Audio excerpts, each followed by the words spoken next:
The reason that we do not want to subsidize it is because it is the subsidy will uupo lang doon sa bank account ng PhilHealth. Hindi magagamit. Marami tayong paggagamitan noon. So that's a simple explanation there. Is that they have sufficient funds to carry on sa dami ng bagong services ng PhilHealth, sa dami ng mga bagong payment na binibigay ng PhilHealth, nababara ang sistema. You can see there are in the provinces, merong mga tao nag-aantay buong araw, yung pilat 200 tao. Nag-aantay, magke-claim sila. Hindi naman mahirap.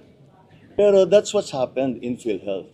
Yun ang problema sa PhilHealth. The problem is the processing capacity.